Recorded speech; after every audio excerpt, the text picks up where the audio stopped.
الحمدللہ رب العالمین، صلاۃ والسلام علی رسولہ النبی الکریم وعلی آلہ واصحابہ اجمعین۔ الحمدللہ الحمدللہ الذی ہدانا لہذا وما کنا لنہتدی لولا ان ہدانا اللہ۔ رب اشرح لی صدری ویسر لی امری واحلل عقدۃ من لسانی یفقہوا قولی، آمین یا رب العالمین۔ میں کل کی جلدی سے دہرائی کر رہا ہوں، ذرا آپ الرٹ رہیں اور ترجمہ بھی سنیں، پھر میں بتاؤں گا جس آیت کو میں نے پڑھا ہے اس کا خلاصہ ایک جملے میں۔ بسم اللہ الرحمن الرحیم۔ کل ہم نے آیت نمبر 9 سے شروع کیا تھا۔ 9 میں پڑھ رہا ہوں، ان الذین آمنوا وعملوا الصالحات، وہ لوگ جنہوں نے ایمان لا کر نیک عمل کیے، یہدیہم ربہم بایمانہم، اللہ تعالیٰ ان کے ایمان کی وجہ سے ان کی رہنمائی کریں گے۔ یہاں رہنمائی کس کی طرف ہے؟ آگے دیکھیں، تجری من تحتہم الانہار، اللہ تعالیٰ کس طرف رہنمائی کریں گے؟ ان باغوں کی طرف جن کے نیچے سے نہریں بہتی ہیں، فی جنات النعیم، اور اس میں نعمتوں بھری وہ باغات ہوں گے۔ یہ 9 تھی۔ 10 ہے، دعواہم فیہا سبحانک اللہم، جنت میں کیا ہوگا؟ یہ مومن کیا کریں گے؟ دعواہم، تو ان کی دعا یہ ہوگی، ان کی پکار یہ ہوگی، فیہا، جنت میں، سبحانک اللہم، اے اللہ تو بے عیب ہے، وتحیتہم فیہا سلام، اور ان کی آپس کی جو ہے دعائیں، وہ دعا ان کے سلامتی ہوگی۔ وآخر دعواہم، اور ان کی آخر کی گفتگو یا پکار کیا ہوگی؟ ان الحمد للہ رب العالمین، کہ یہ ساری تعریفیں اس رب العالمین کے ہیں۔ یہ جنت میں انسان مومنین کا اور جنتیوں کا ایک کلمہ ہوگا۔ اب یہ 9 اور 10 کیا ہیں؟ یہ وہ آیات ہیں، دونوں کا خلاصہ ایک جملے میں، کہ یہ اللہ تعالیٰ ان جنتیوں کو جنہوں نے دنیا میں ایمان اور عمل صالح کے ساتھ زندگی گزاری ہوگی، ان کے انعامات کا ذکر ہے۔ کوئی سوال؟ آگے وَلَوْ، آیت نمبر 11، وَلَوْ يُعَجِّلُ اللَّهُ لِلنَّاسِ الشَّرَّ، اگر اللہ تعالیٰ لوگوں کی برائی جلدی دے کر اور انہیں بہت استعجلہم بالخیر، اگر اللہ تعالیٰ لوگوں کو برائی جلدی، انہیں بہت جلدی بھلائی دینے کی طرح کرتا، کیا مطلب؟ کہ جس طرح اللہ تعالیٰ انسانوں کے ساتھ بھلائی کے معاملات کرتا ہے دنیاوی زندگی میں، اگر وہ ان کے ساتھ عذاب کا معاملہ یا برائی کا معاملہ اتنا ہی جلدی کرتا جس طرح بھلائی کرتا ہے، تو پھر لَقُضِیَ إِلَیْہِمْ أَجْلُہُم، پھر ان کا وقت پورا ہو چکا ہوتا۔ یعنی ان کو جب اللہ تعالیٰ سزا دیتا تو فوراً ان کی خاتمہ ہو جاتا، موت آ جاتی۔ فَنَظَرُ الَّذِينَ، ان لوگوں کو چھوڑ دیجئے، لا یرجون لقاءنا، جو ہم سے ملاقات، یعنی اللہ تعالیٰ سے ملاقات جو ہے اس پر یقین نہیں رکھتے، اس کی امید نہیں رکھتے، اور وہ کیا کر رہے ہیں؟ فی طغیانہم یعمہون، اور اپنی سرکشیوں میں، اپنے نافرمانیوں میں سرگرداں ہیں، لگے ہوئے ہیں۔ آیت نمبر 11 جو ہے، جو عذاب کے لیے جلدی جو لوگ کا، اس کا جواب دیا گیا ہے کہ اگر اللہ تعالیٰ کا عذاب جلدی آتا جس طرح اللہ تعالیٰ بھلائیاں عطا جلدی کرتے ہیں، تو پھر صورتحال بڑی دگرگوں ہوتی، لوگوں کا خاتمہ ہو چکا ہوتا۔ یہ تھی اس کا تھیم۔ آیت نمبر 12، وَإِذَا مَسَّ الْإِنسَانَ ضُرٌّ، جب انسان کو اللہ تعالیٰ تو تکلیف میں مبتلا کرتے ہیں، دعانا لجنبہ او قائدا او قائما، تو پھر وہ اللہ سے دعائیں مانگتا ہے، پہلو پر، کھڑے اور بیٹھے، یعنی ہر لمحہ دعائیں مانگ رہا کہ اللہ میرا مشکل دور کر دے۔ فلما کشفنا عنہ ضرہ، پھر جب اللہ تعالیٰ فرماتے ہیں کہ ہم اس کی مصیبت کو دور کر دیتے ہیں، مر کلم یدعونا الی ضر مسہ، پھر ایسا گزرتا ہے، ایسا پیٹ پھیر لیتا ہے کہ گویا اس نے کبھی ہمیں مصیبت میں پکارا ہی نہیں تھا. یعنی بالکل انسان نہیں ہے کہ وہ اس بات کا احساس کرے کہ میں نے تکلیفوں میں تھا, میں نے رب کو پکارا, میرے رب نے مجھے اس سے نجات دے دی. کذالک زین للمسرفین, ہاں اسی طرح ہم بہت خوبصورت بنا دیتے ہیں ان لوگوں کا جو اسراف کرتے ہیں, جو گناہوں کی زندگی گزارتے ہیں. ما کانوا یعملون, جو کچھ وہ عمل کرتے ہیں اللہ اس کو بہت ان کے لیے خوبصورت بنا دیتا ہے. اچھا, یہ جو آیت 12 ہے یہ سرکشوں کی فطرت ہے کہ اللہ تعالیٰ بتا رہے ہیں کہ یہ لوگ جو گناہ گار ہوتے ہیں ان کی فطرت ہی یہی ہے کہ مصیبت آئی خوب پکارا, جب اللہ نے مصیبت دور کر دی حیوان بن گئے. اب آئیے آگے, یہ تو 12 تھی, اب 13 پڑھ رہا ہوں. وَلَقَدْ أَهْلَكْنَا الْقُرُونَ مِنْ قَبْلِكُمْ, تم سے پہلے میں نے بہت ساری لوگوں کو, بہت ساری قرنوں کو ہلاک کیا. لما ظلم, ہلاک کس وجہ سے کیا؟ جب انہوں نے ظلم کیا. تو قوموں کو اللہ تعالیٰ ہلاک نہیں کرتا, اللہ بڑا رحمان اور رحیم ہے, لیکن گناہوں پر ظلم پر ہلاک کر دیتا ہے. وَجَاءَتْهُمْ رُسُلُهُمْ بِالْبَيِّنَاتِ, اللہ تعالیٰ نے ان کے پاس بھیجے کون؟ رسول, بالبینات, بالکل واضح کتاب لے کے آئے تو وہ بالکل واضح تھی. معجزے دکھائے تو معجزے ایسے تھے کہ فرعون کے جادوگر بھی مقابلہ نہ کر سکے. تو بینات معجزے کو بھی کہتے ہیں, اور بینات وہ اللہ تعالیٰ کے احکامات جو کتاب کی شکل میں یا اب ہمارے پاس سنت کی شکل میں موجود ہیں. ما کانوا لیؤمنوا, ہاں تو جب آ گئے نا انبیاء, ما کانوا لیؤمنوا, تو پھر وہ ایمان لانے والے نہیں تھے. کذالک نجزی القوم المجرمین, اسی طرح ہم مجرم قوموں کو سزا دیتے ہیں. تو یہ ماضی پر تاریخ کی شہادت ہے. کیا شہادت ہے؟ کہ اللہ تعالیٰ جب ظلم کی انتہا کر دیتے ہیں مہلت دینے کے باوجود بھی, تو اللہ تعالیٰ ان کو ہلاک کر دیتا ہے. یہ تھا 13 اور 14 میں آگے ثم جعلناکم خلائف فی الارض. اب ان کے جانے کے بعد پھر دوسرے قوم کو اللہ تعالیٰ نے اٹھا دیا اور ان کو اپنا خلیفہ بنا دیا ان کی جگہ. من بعدہم, ان کے بعد, یعنی ان کو ہلاک کرنے کے بعد ایک اور قوم آ گئی جس کو اللہ نے خلافت کا منصب دیا. پھر وہ اللہ کیوں خلافت کا منصب دیا؟ لننظر کیف تعملون, تاکہ دیکھیں کہ وہ کیسے عمل کرتے ہیں. اچھے عمل کریں گے تو انعام دیں گے, برے عمل کریں گے تو سزا دیں گے. یہ بھی تاریخ کا سبق ہے, یہ تاریخ سے شہادت ہے. 14 نمبر بھی. اب آ جائیے 15. وَإِذَا تُتْلَى عَلَيْهِمْ آيَاتُنَا بَيِّنَاتٍ, جب ہماری واضح آیات ان پر پڑھی جاتی ہیں. قَالَ الَّذِينَ لَا يَرْجُونَ لِقَاءَنَا, تو وہ لوگ جو آخرت پر یقین نہیں رکھتے وہ کہتے ہیں, کیا کہتے ہیں؟ جب واضح آیات پڑھی جاتی ہیں اور وہ آیات ان کی گرفت کرتی ہیں, ان کے ظلم کی, ان کی نافرمانیوں کی, تو کیا کہتے ہیں نبی سے؟ آتِ بالقرآن غیر ھذا, تم ایسا کرو کہ کوئی دوسرا قرآن لے آؤ, یہ قرآن ٹھیک نہیں ہے, اس کے احکامات جو ہیں وہ ہماری گرفت کرتے ہیں, تو کیا کرو, دوسرا قرآن لے آؤ. نبی کیا جواب دیتا ہے؟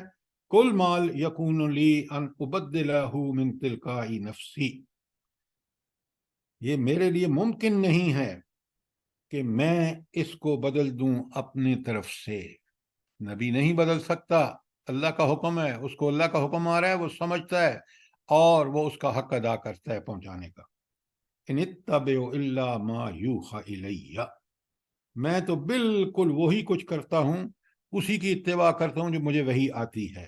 انی اخاف, میں اللہ سے ڈرتا ہوں, ان عصیت ربی, اگر کس بات سے ڈرتا ہوں؟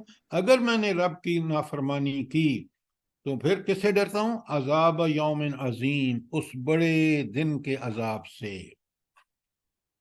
تو یہ ہے ڈائلاگ نبی اور منکرین کے درمیان, اور کتنا واضح جواب ہے. تو ہمیں بھی اللہ تعالیٰ اس وحی یعنی قرآن و سنت کی اتباع کی توفیق عطا فرمائے. اب آ جائیے آیت نمبر 16. سر جی کے تلقائی کا معنی کیا بنتا ہے؟ ہاں, دل کا اپنی طرف سے, تو نفسی بھی اپنی طرف سے, تلقائی نفسی اپنے نفس کی طرف سے. جی ٹھیک. اچھا, یہ ترجمہ ٹھیک ہے میں جو کر رہا ہوں اور جو اس کا کنکلوژن دے رہا ہوں کچھ آپ کے سمجھ میں آ رہا ہے کل والا؟ جی سر بالکل. اچھا.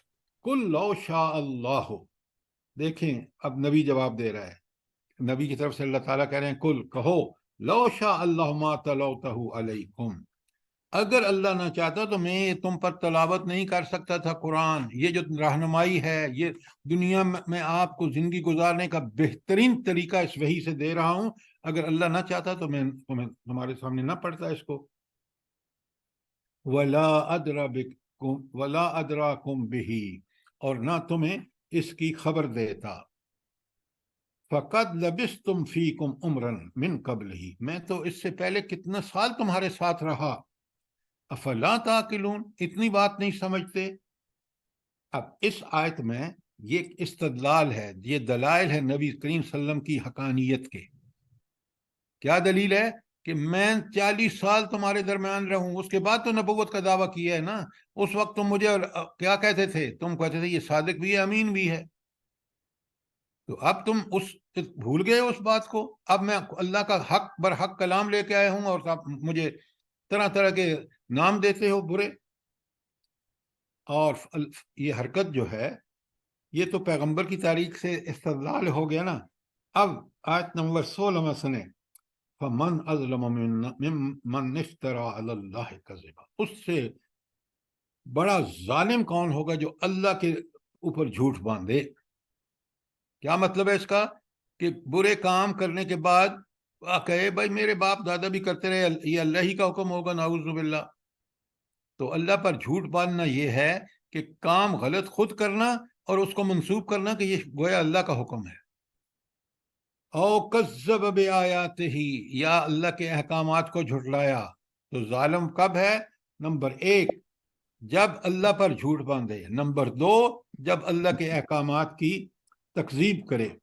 اللہ فرماتے ہیں انہ لا یفلح المجرمون، اللہ تعالیٰ ایسے مجرموں کو کبھی فلاح نہیں دیتا. یہ ہے آیت 17. تو یہ جواب ہے کس کو؟ ان کافروں کو. اچھا، اب اس میں ایک بات بڑی چھپی ہوئی ہے. بھلا وہ کیا بات ہے؟ یہ جو میں نے ساری آیت پڑھی ہے نا آپ کے سامنے، ہاں 17، اس میں ایک چھپی ہوئی بات ہے. اب غور کریں گے سمجھ آ جائے گی. شاباش، اب بڑے غور سے سنیں اس میں کیا بات چھپی ہوئی ہے. یہ جو آخری جملہ ہے نا، انہ لا یفلح المجرمون، اللہ مجرموں کو فلاح نہیں دیتا. تو پھر فلاح کس کو ملے گی؟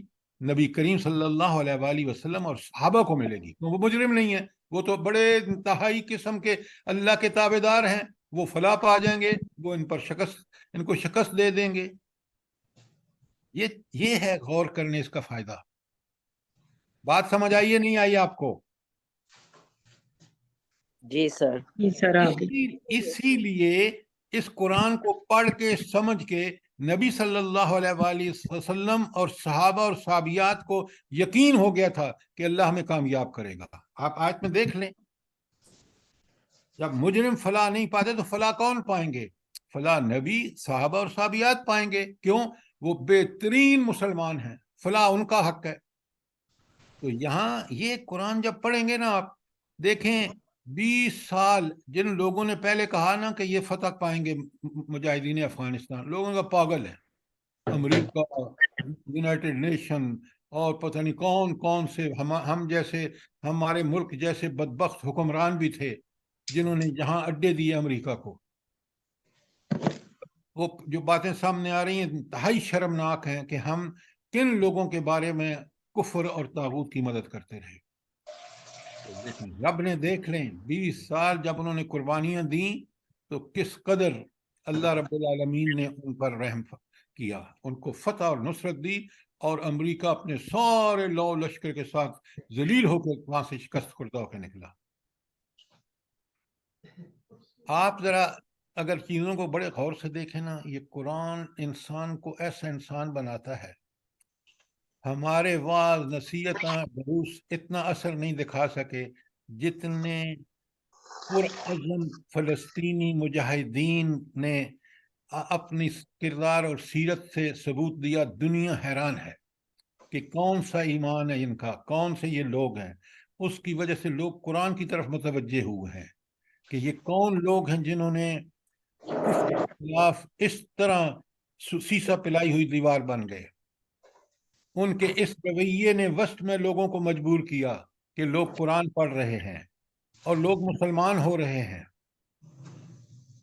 یہ ہے عزم و ہمت دکھانے والوں کا سیرت و کردار جو دوسرے لوگوں کو متاثر کرتا ہے. سبحان اللہ و بحمدہ سبحان اللہ العظیم. جی سر، ہم قرآن پاک پڑھ جاتے ہیں لیکن ہمیں گہرائی میں ہم جاتے نہیں ہیں کہ کیا بات اللہ تعالیٰ فرما رہے ہیں. تو یہ اصل بات ہے جو ابھی ہمیں سمجھ آ رہی میں ہیں ایک باتیں. عرض کروں آپ کو، ہمیں اللہ تعالیٰ نے عقل، دماغ اور بڑی صلاحیتیں دی ہیں.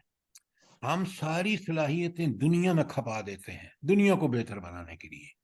کاش ان صلاحیتوں کو جو بین اللہ کا بہت بڑا انعام ہے، وَجَعَلَ لَكُمُ السَّمْعَ وَالْأَبْصَارَ وَالْأَفْئِدَةَ، تمہیں دل، دماغ. اب سائنس کو پتہ ہے، اب ڈاکٹر صاحبہ، اب سائنس مانتی ہے کہ جو سمجھ کی چیز ہے وہ اللہ نے دل میں رکھی ہے. ورنہ اب تک دنیا کے انسان سمجھتے رہے تھے کہ بس یہ دماغ ہی کا کام ہے. نہیں، یہ اصل میں عقل جو ہے وہ دماغ کا تھوڑا سا حصہ ہے. 90% حصہ اس کا ہے دل کا. تو جب اللہ نے یہ صلاحیتیں دی ہیں، ہم کیوں نہ یہاں استعمال کریں؟ ہم ڈگریاں لینے میں مشغول، اور وہ ڈگریاں لیتے لیتے قبر میں پہنچ جاتے ہیں، اور اللہ پھر پوچھتا ہے. انسان کو حیوان بنا دیتی ہے. بالکل بالکل. کفر دیکھیں نا، جتنی جدید، ایک بات میں آپ کو چیلنج اور دعوت سے کہہ رہا ہوں، جتنا جدید تعلیم نے سیکولر دماغ پیدا کیے ہیں اتنے کسی اور چیز نے نہیں کیے. جدید تعلیم نے. قرآن بہت بڑی اللہ کی نعمت ہے. اچھا، اب آتے ہیں، یہ 17 بڑی کلیئر ہو گئی، اور اب چلتے ہیں 18، آج کی آیت 18 پر. اچھا، اس آیت 18 کو سمجھنے سے پہلے اگر آپ غور کریں، پیچھے رب کی بہت بڑی اللہ تعالیٰ کی صفات کا بیان آیا ہے کہ کتنی اللہ کل شین قدیر ہستی ہے، کہ وہ ہر پر کنٹرول اس کا. وہ کتنی بے کل شین علیم ہستی ہے کہ ہر چیز کا علم، اور انسان کے بارے میں اس کے دلوں کے رازوں کو بھی وہ جانتا ہے. اب اس اللہ کی عبادت کرنے کا حکم دیا اللہ نے، تو جو لوگ اس کی عبادت نہیں کرتے ان کو اللہ کہہ رہا ہے کہ ذرا سوچو تو صحیح. بسم اللہ الرحمن الرحیم. وَيَعْبُدُونَ مِن دُونِ اللَّهِ، اور یہ اللہ کو چھوڑ کر، کس اللہ کو جو اس کی ساری صفات بیان ہوئی ہیں، چھوڑ کر دوسروں کی عبادت کرتے ہیں. اور پھر آگے فرمایا مَا لَا يَضُرُّهُمْ وَلَا يَنْفَعُهُمْ، نہ تو وہ ان کو کوئی نقصان پہنچا سکتے ہیں نہ کوئی نفع. تو نفع و نقصان تنہا کس کے کنٹرول میں ہے؟ اللہ تعالیٰ کے کنٹرول میں ہے. یہ یاد رکھیں. ایک بات بہت نوٹ فرمائیں، میں عرض کر رہا ہوں کہ دنیا میں جتنے ذرائع اور وسائل ہمارے پاس ہیں، اسباب ہیں، یہ اسی وقت کارگر ہوتے ہیں جب، کب کارگر ہوتے ہیں؟ جب اللہ چاہتا ہے، جب اللہ تعالیٰ کا حکم ہوتا ہے. یہ سارے امریکہ کے سارے آپ کے سامنے ناکام نہیں ہوئے. کیوں؟ اللہ تعالیٰ نے ان کو نلیفائی کر دیا، اور وہ اللہ کے لیے کیے ہوئے کام جو ان بھوکے ننگے مجاہدین افغانستان نے کی، اللہ ان میں برکت ڈالی اور ان اسباب کے ذریعے انہیں شکست دے دی. ذرا سوچا کریں. توکل یہ ہے مومن کا. دیکھیں، مومن اسباب کو استعمال ضرور کرتا ہے، کرنا چاہیے، لیکن کامیابی کب ہوگی کامیابی؟ جب اللہ تعالیٰ کا حکم ہوگا. جب اللہ تعالیٰ کا حکم ہوگا. شاباش. اگر یہ اللہ رب العالمین. میری بات سنیں، بڑے غور سے سنیں. قرآن کا پیغام یہ ہے کہ تم اسباب کو استعمال ضرور کرو، لیکن تمہارا توکل کس پہ ہونا چاہیے؟ اللہ پہ ہونا چاہیے. پھر تمہارا ایمان کا عمل ہے. اچھا اب سنیں، یہ باتیں بڑی نوٹ کیا کریں. قرآن بھی ہمیں بتاتا ہے کہ تم میں توکل اس وقت پیدا ہوگا جب تم ایمان کو، اپنے ایمان کو خوب علم اور عمل سے آراستہ کرو گے. تو علم قرآن کا اور اس کے مطابق عمل کرو گے، تمہارا دن بدن خود دنیا میں تم دیکھو گے، اپنی دنیا کے کاموں میں دیکھو گے کہ اللہ کی برکت کیسے آ گئی ہے، میرا وقت کتنا پرفیکٹلی یوٹیلائز ہو رہا ہے، میری صلاحیتیں بالکل ٹھیک رخ پہ جا رہی ہیں. اس سے میرے ان صلاحیتوں کو ٹھیک رخ پہ استعمال کرنے سے معاشرے میں کتنا امن اور سکون آ رہا ہے، کتنے لوگ سدھر رہے ہیں. یہ اس وقت آپ کو اندازہ ہوگا. اور مومن اپنے اعمال کو، اپنے علم کو استعمال کر کے اس کا بالکل ثبوت حاصل کرتا ہے اس دنیا کے کاموں میں. توکل یاد رکھیے. آج ہم، اور سنیں بہت، یہ سب سے بڑا جو مسئلہ ہوگا نا دجال کی ظہور پر، اور اللہ تعالیٰ نے ان چیزوں کو بڑا کلیئرلی بتایا ہے، اس وقت بندے کا یقین اسباب پر ہوگا. جیسے آج آپ مسلمانوں کو دیکھ رہے ہیں، اپنے ملک میں دیکھ لیں، جب اسباب پہ اس کا یقین ہوگا اور اللہ تعالیٰ سے کٹ جائے گا، اس کا توکل نہیں ہوگا میرا اللہ، تو پھر وہ دنیا میں ذلیل و خوار ہوگا. سوچے گا وہ جس کو اللہ پر توکل ہوگا. اللہ پر توکل انسان کو ایمان کو مضبوط کرنے میں ہے. ایمان مضبوط ہوتا ہے نمبر 1 علم سے قرآن کے، نمبر 2 اس کا عمل نبی کریم صلی اللہ علیہ وسلم کی سنت کے مطابق.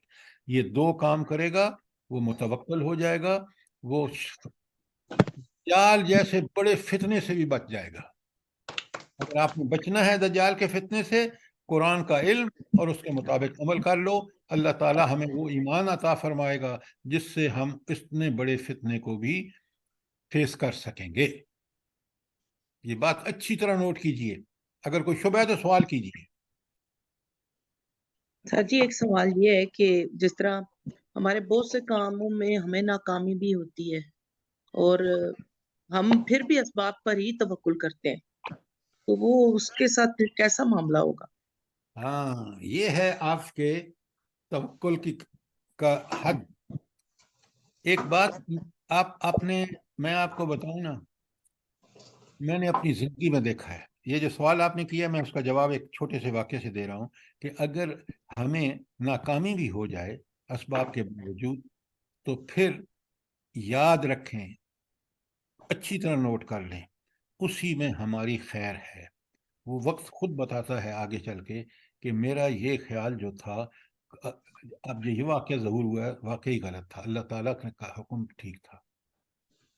میں آپ کو ایک بات بتاتا ہوں، میں نے اپنے، اللہ تعالیٰ نے جب مجھے بڑی تنخواہیں دیں ڈالر میں، تو میں خواہش کرتا تھا کہ میں اپنے ابو امو کو بہترین سہولتیں فراہم کر دوں.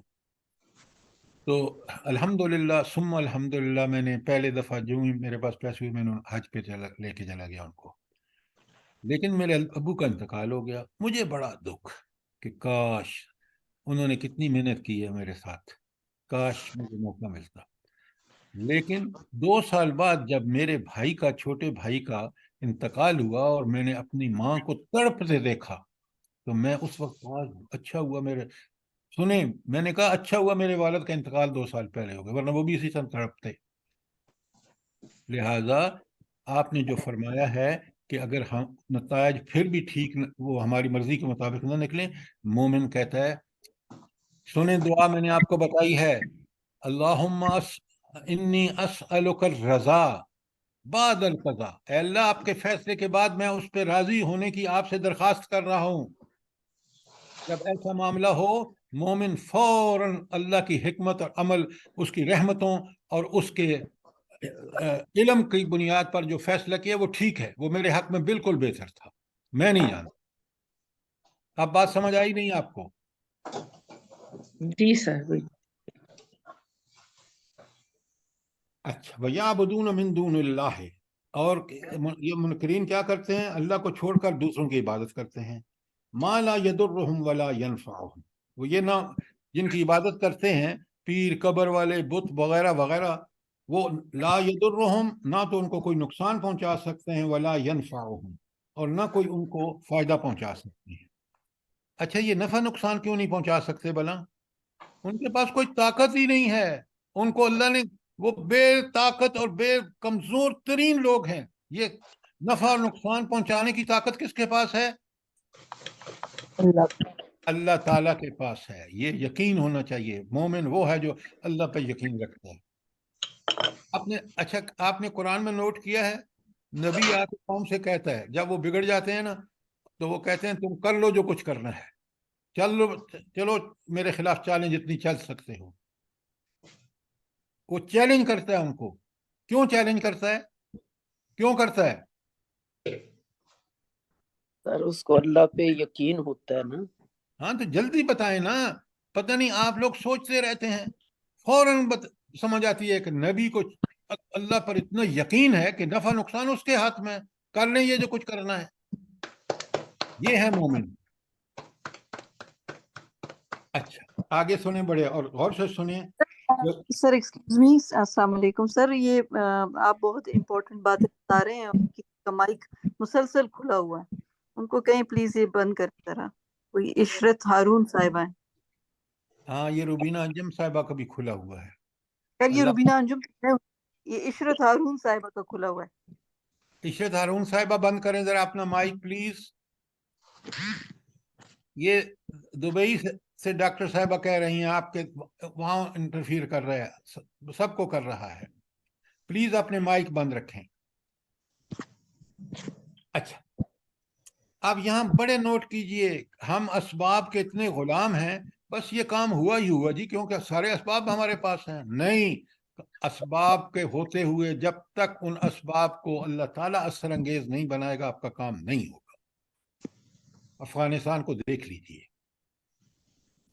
اچھا اب آگے بڑے غور سے سنیے۔ وہ یقولون، اور یہ منکرین کیا کہتے ہیں؟ ہاں اولئک شفاؤنا، یہ ہیں ہمارے جو ہماری سفارش کریں گے، عند اللہ، اللہ کے پاس۔ اچھا قرآن دوسری جگہ کہتا ہے بھئی یہ تو اپنے نفع نقصان کے بھی کچھ نہیں کر سکتے، یہ تمہاری سفارش کیسے کریں گے؟ اور اللہ کوئی اتنا کمزور حکمران ہے کہ وہ امریکہ اور ان پہ ڈیپینڈ کرے گا؟ اللہ سب سے طاقت اور قدرت والا، اور وہ فیصلہ وہ کرے گا جو برحق ہے، کیونکہ وہ العدل ہے، سراپا عدل ہے۔ اچھا اب یہاں اس آیت میں میرا پہلے سوال ہے یہاں تک آپ سے جو میں نے پڑھا، وَيَعْبُدُونَ مِن دُونِ اللَّهِ مَا لَا يَضُرُّهُمْ وَلَا يَنْفَعُهُمْ وَيَقُولُونَ هَؤُلَاءِ شِفَاؤُنَا عِندَ اللَّهِ۔ تو ان مشرکین کا مسئلہ کیا ہے؟ کیا مسئلہ ہے بھلا؟ اس آیت کے ٹکڑے سے بتائیں اگر آپ غور کریں تو کیا مسئلہ ہے؟ کیونکہ ان کا بچوں پر یقین ہوتا ہے۔ سر ان کے ذاتی مفاد ہیں ان چیزوں میں۔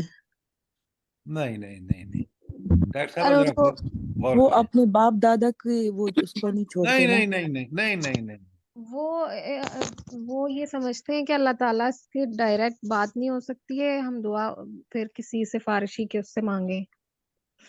اچھا میں اس کو آپ کی بات کو ماڈیفائی کرتا ہوں۔ یہ شرک اس لیے کرتے ہیں کہ آخرت میں کامیابی ان کی وجہ سے ہوگی، یہ سفارش کریں گے تو ہمیں اللہ جنت دے دے گا، نعوذ باللہ نعوذ باللہ۔ یہ ہے ان مشرکین کا مسئلہ۔ یہ جو سارے یہ شرک کر رہے ہیں نا، اور ان کو نفع نقصان کا ان کو اصل خیال یہ ہے کہ وہ جو آخرت میں کامیابی ہے نا، وہ یہ ہمارے شفاؤ ہوں گے۔ یہ ہے ان کا مسئلہ۔ ذرا قرآن کو تھوڑا سا غور کریں گے تو بات سمجھ آ جائے گی۔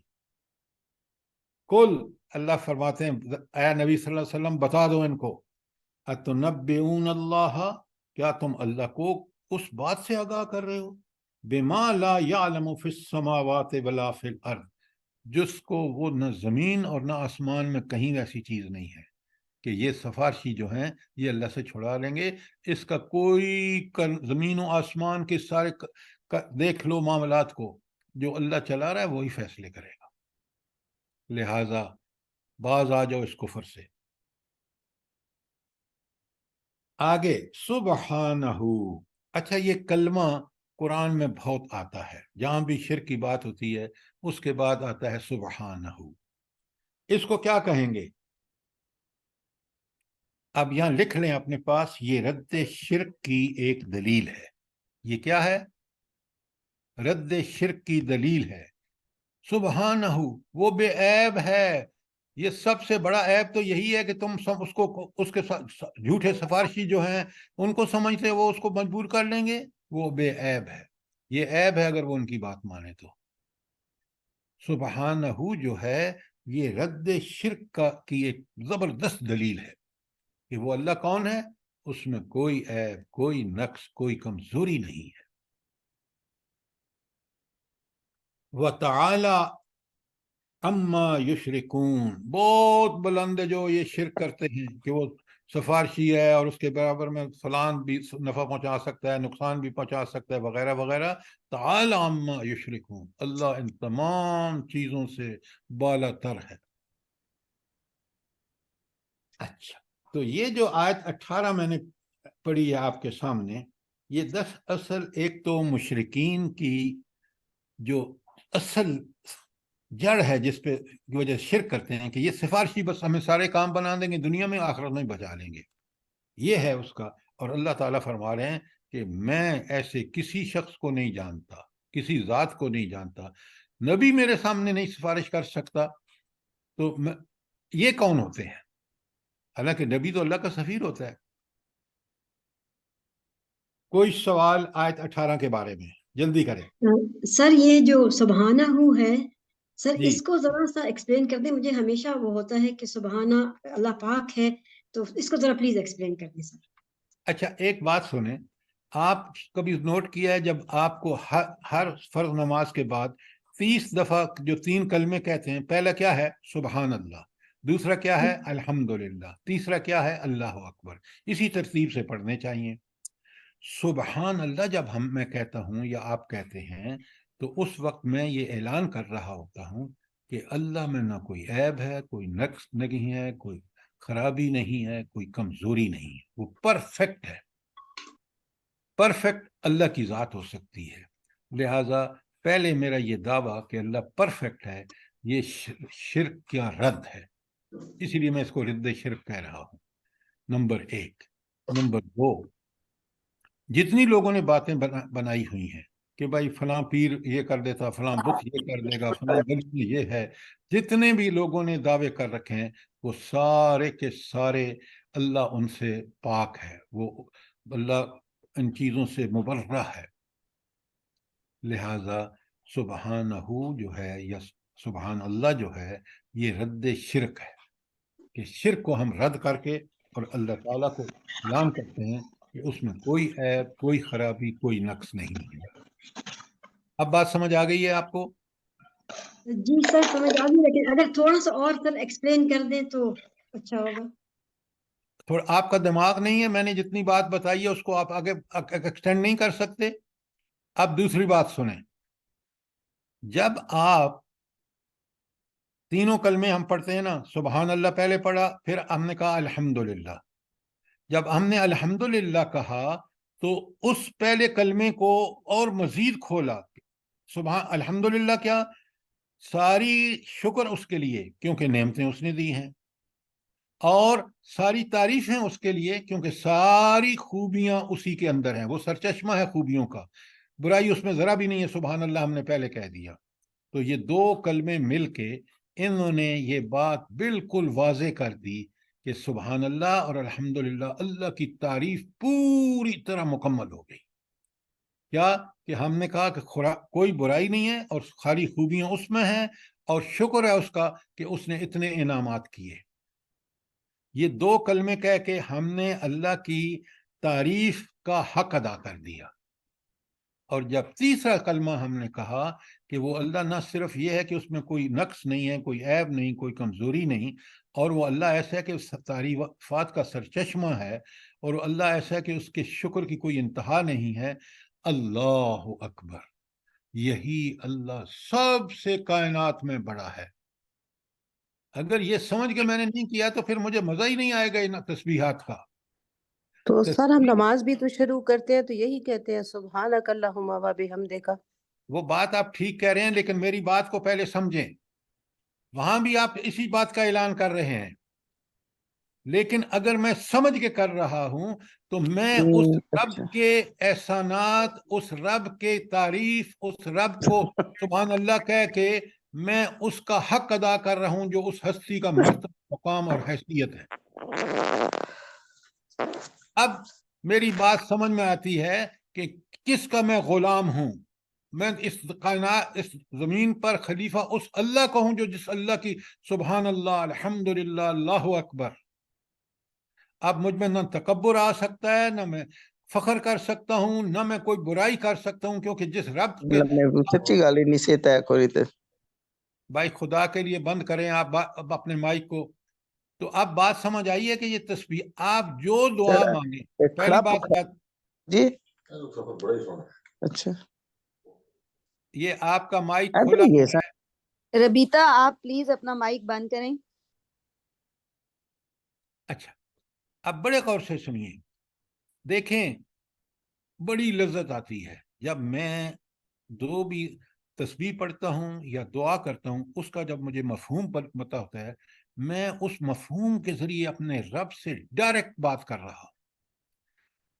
اگر میں مفہوم نہیں سمجھتا، بس زبانی بول رہا ہوں، اللہ تعالیٰ چاہے تو قبول کرے گا، لیکن اس کا مزہ آپ کو جب آئے گا جب آپ ہر بات جو نماز میں پڑھ رہے ہیں، سورہ فاتحہ پڑھ رہے ہیں، تسبیحات پڑھ رہے ہیں، دعائیں مانگ رہے ہیں، اتحیات پڑھ رہے ہیں، اس کو جب سمجھ کے پڑھیں گے ہماری زندگی تبدیل ہو جائے گی. یہی مقصد ہے ان ساری ایکسرسائزز کا. 5 وقت کی نماز سمجھ کے پڑھنے والا، تسبیحات سمجھ کے پڑھنے والا، یقین مانے اللہ تعالیٰ اس کو ضرور گناہوں سے بچائے گا اگر یہ عزم کر کے پڑھتا ہے. اچھا اب آیت 18 بالکل کلیئر ہو گئی. آگے چلتے ہیں آیت 19 پر. بسم اللہ الرحمن الرحیم. وَمَا كَانَ النَّاسُ إِلَّا أُمَّةً وَاحِدَةً فَاخْتَلَفُوا، اور لوگ نہیں تھے مگر ایک امت. ایک امت کا مطلب یہ ہوتا ہے، اب ہم کہتے ہیں یہ آج کے مسلم امت نہیں ہے. امت وہ گروہ ہوتا ہے جس کے نظریات اور عمل بالکل ایک اللہ کے حکم کے مطابق ہوتے ہیں. تو یہ گروہ جو ہے یہ امت ہے. جس کے اندر ایمانی میں اختلاف ہو، کچھ سیکولر ہوں، کچھ شیعہ ہوں، کوئی سنی ہوں، کوئی بریلوی ہوں، کوئی دیوبندی ہوں، یہ امت نہیں ہے، یہ تفرقہ بازی ہے. امت قرآن و سنت پر عمل کرنے والے گروہ کا نام ہے. تو لہذا اللہ تعالیٰ نے تو ہمیں بطور امتی بنایا تھا کہ ہم ایک فاختلفوا. پھر بعد میں کیا کیا لوگوں نے؟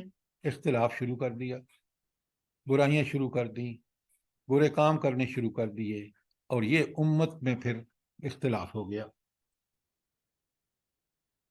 اللہ تعالیٰ فرماتے ہیں کہ جب یہ پیدا تو میں نے امت کیا تھا کہ تم اس حضرت آدم جو ہے اس کی اولاد کو، لیکن اسی کی اولاد کے اندر لوگوں نے جب ایک بھائی نے دوسرے کو قتل کر دیا، اور پھر حالانکہ وہ بات بھی یہ تھی کہ اس کی پہلے کہ جس کو قتل کیا اس کی بات اللہ تعالیٰ نے قبول کر لی، اور اس نے اللہ کے لیے یہ سب کچھ کیا.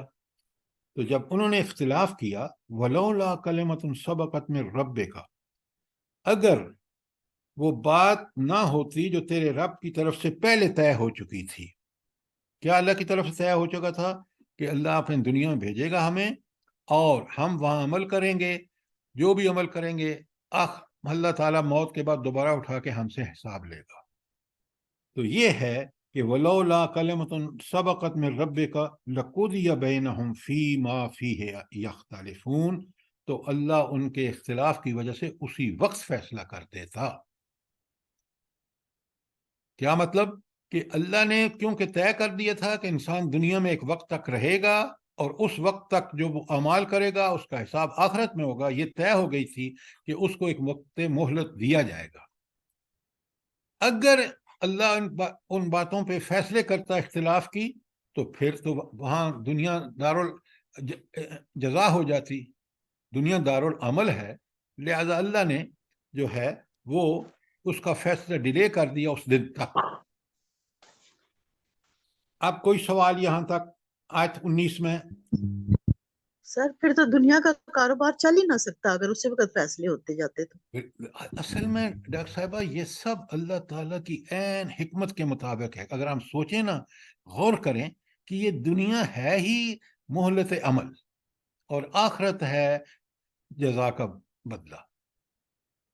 اللہ تعالیٰ نے دیکھیں نا، ایک منٹ، آپ جب یہ کہتے ہیں ربنا ما خلقت ھذا باطلا، جب انسان غور و فکر کرتا ہے نا اس دنیا کے معاملات پر، تو سورت آل عمران میں آخر میں اللہ تعالیٰ کہتے ہیں جب یہ سب سوچتا، دیکھتا، غور کرتا ہے تو اس نتیجے پہ پہنچتا ہے ربنا ما خلقت ھذا باطلا، اللہ یہ دنیا آپ نے عبث پیدا نہیں فرمائی۔ یہ فیصلہ ہے انسانی عقل کا، صحیح عقل کا۔ یہ تو حیوانوں کی طرح جو زندگی گزارتے ہیں، یہ اللہ کے دیے ہوئے شعور اور عقل سے کام نہیں لیتے۔ اگر عقل اور شعور سے ہم کام لیتے، ہمیں بالکل کائنات کی ساری نشانیاں بتا رہی ہیں کہ یہ انسان، یہ سب کچھ عبث پیدا نہیں ہوا، اس کا ایک خاص مقصد ہے۔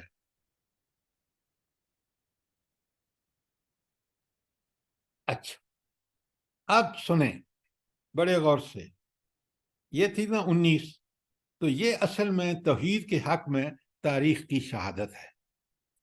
اب آئیے آیت نمبر 20 میں، وَيَقُولُونَ، اور یہ منکرین کہتے ہیں۔ منکرین میں اپنی طرف سے اس لیے لگا رہا ہوں کہ آیت میں پورے مضمون منکرین کے بارے میں۔ وَيَقُولُونَ، اور یہ منکرین کہتے ہیں لولا انزل علیہ آیۃ من ربہ، کہ اس نبی کریم صلی اللہ علیہ وسلم پر کیوں نہ ایک آیت اللہ کی طرف سے اتری۔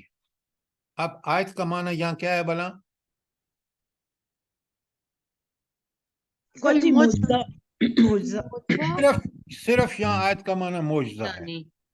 معجزہ بڑی اچھی طرح سمجھیے، کیوں؟ آیت کے کئی معنی ہیں یہاں۔ بالکل آیات تو اللہ کی نازل ہو رہی تھی قرآن میں نبی صلی اللہ علیہ وسلم پر، یہاں وہ کہتے ہیں کہ اللہ نے ان پر کوئی معجزہ کیوں نہیں اتارا؟ تو آیت کا معنی معجزہ ہے یہاں۔ فَقُلْ، اے نبی صلی اللہ علیہ وسلم ان کو جواب دو، انما الغیب للہ، غیب کی ساری باتیں کس کے لیے ہیں؟ اللہ کے لیے ہیں۔ فانتظروا، تم انتظار کرو، تم بھی، انی معاکم من المنتظرین، میں بھی تمہارے ساتھ انتظار کرتا ہوں۔ کیا مطلب؟ بڑے غور سے سمجھیے، کیونکہ وہ معجزہ مانگ رہے تھے نا، اور کہتے تھے اب اگر معجزہ لے آ تو پھر ہم ایمان لے آئیں گے۔ طرح طرح کی پابندیاں آپ قرآن میں پڑھ رہے ہیں کہ کتنے اعتراضات تھے ان کے نبی صلی اللہ علیہ وسلم۔ یہ ان میں سے ایک اعتراض ہے کہ بس معجزہ لاؤ تو ہم مسلمان ہو جائیں گے۔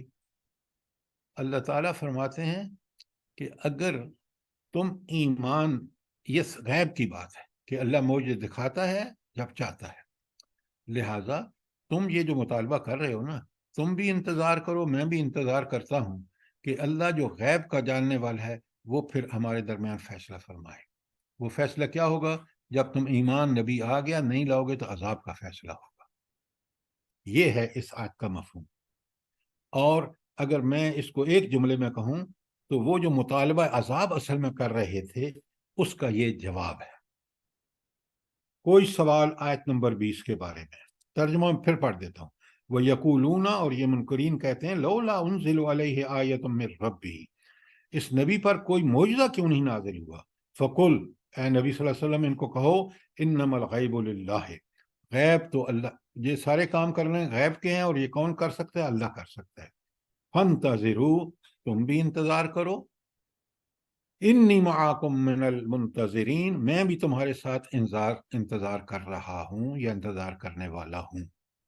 کہ اب فیصلہ اللہ کرے گا، اور اللہ فیصلہ منکروں کے حق میں کیا کرتا ہے؟ عذاب کا۔ آپ سورہ اعراف کو دیکھ لیجئے، انبیاء کا جنہوں نے بھی مذاق اڑایا اور پھر اللہ نے مہلت ضرور دی، اس کے بعد ان کو تباہ و برباد کر دیا۔